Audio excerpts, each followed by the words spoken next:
Hello and welcome. I'm Dan Hall with the Preview Group.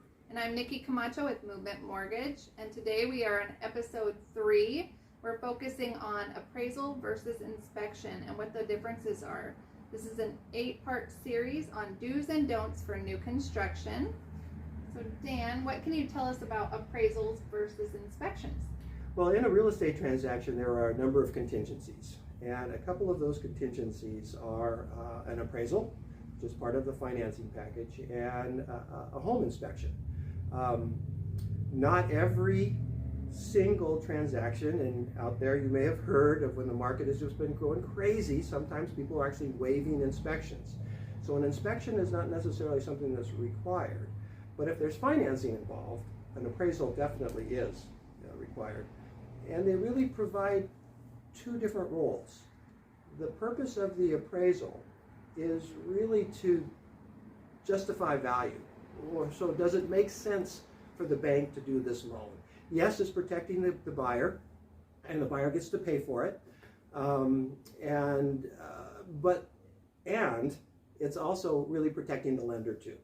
It's kind of covering a variety of things. So when there's financing involved, there's going to be an appraisal. On the inspection side, that is something that you get to choose if you want to have one. I really recommend it in almost any market.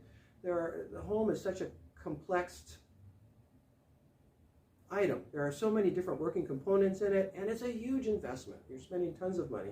So it's really important, I think, to protect that investment. And one of the best ways is to have an inspection done.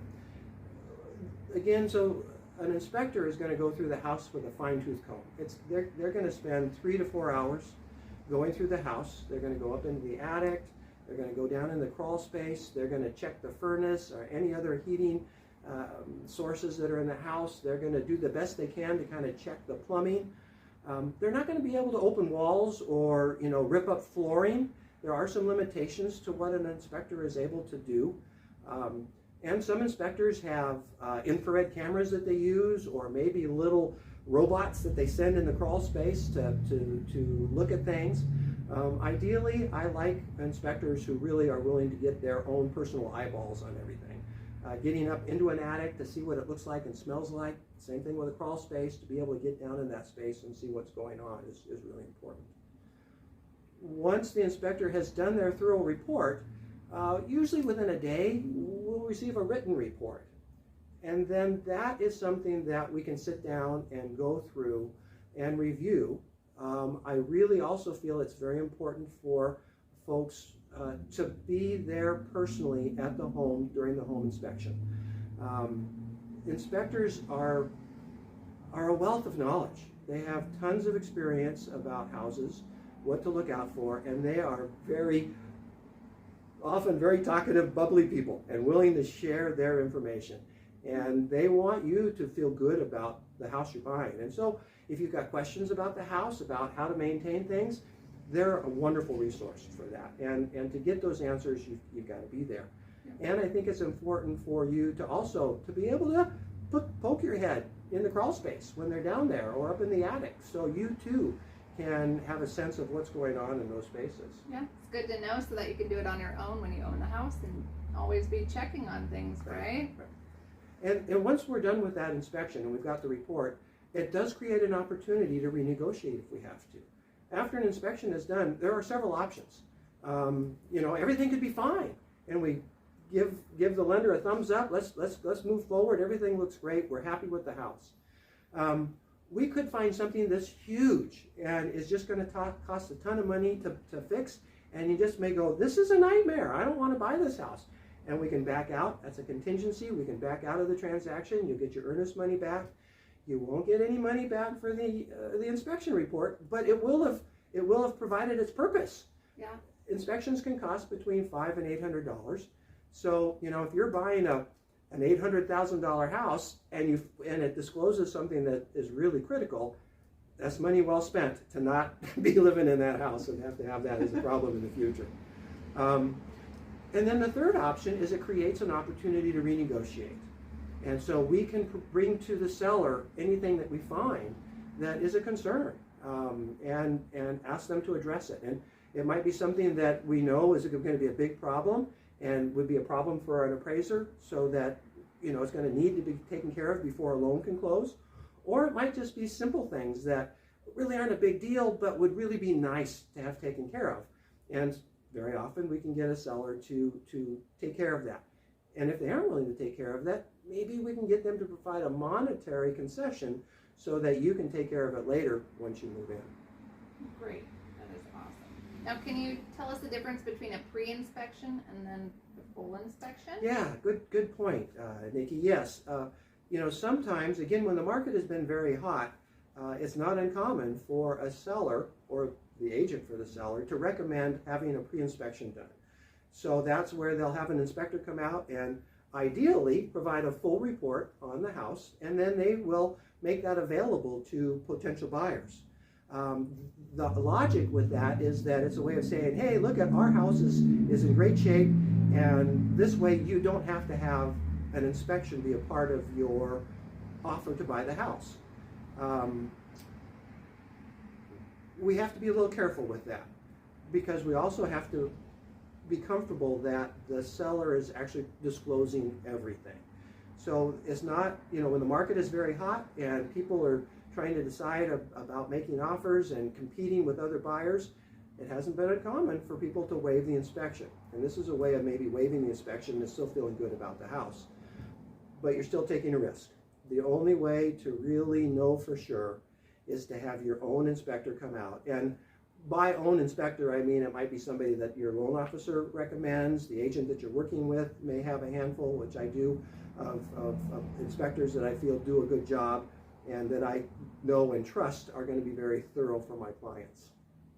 Yep, those are excellent points. Now, how is the appraisal different?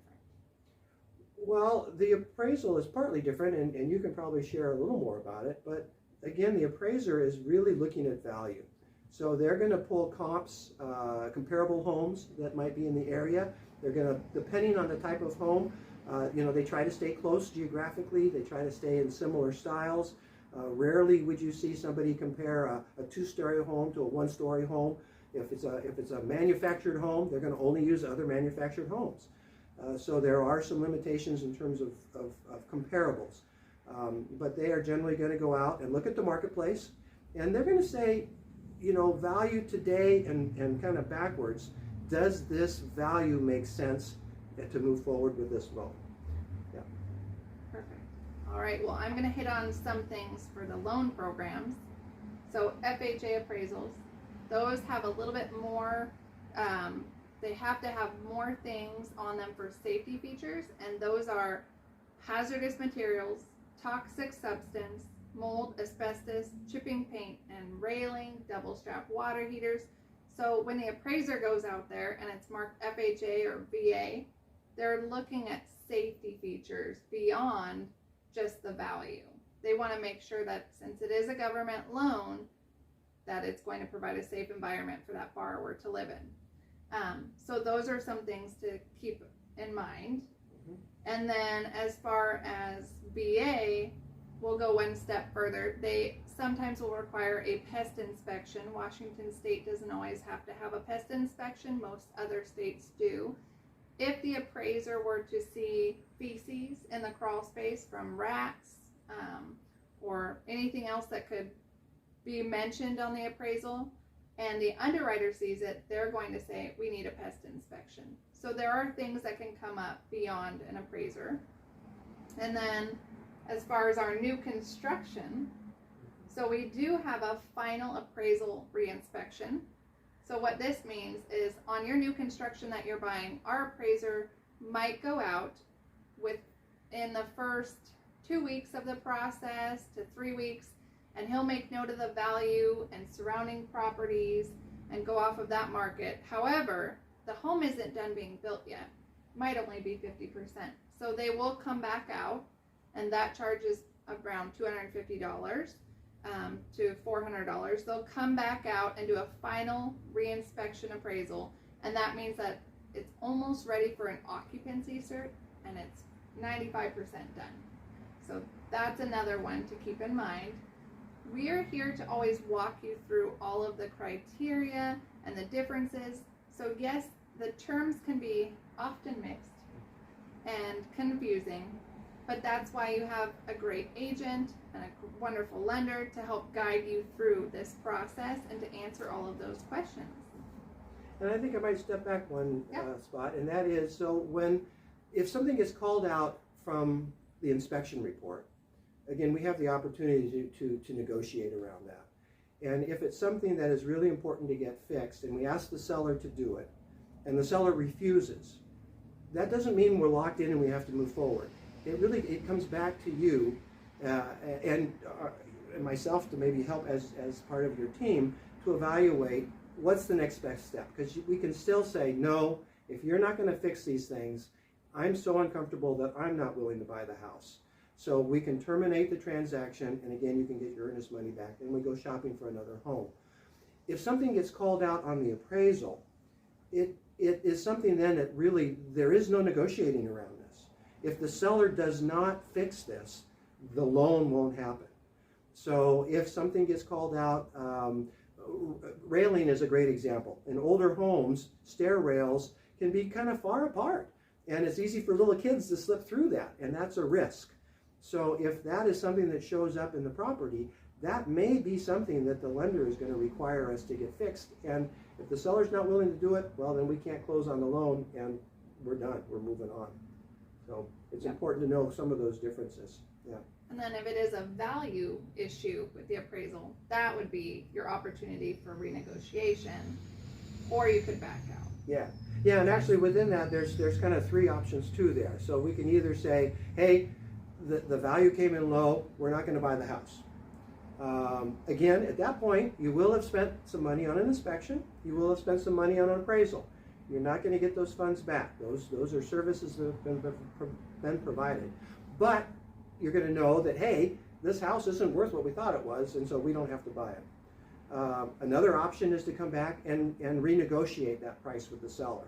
Say, hey, we thought it was worth as much as you did too, and we wanted to buy it for that. The appraiser doesn't think it is, so if you'll sell it to us for that appraised price, we'll still buy it if you'll do that.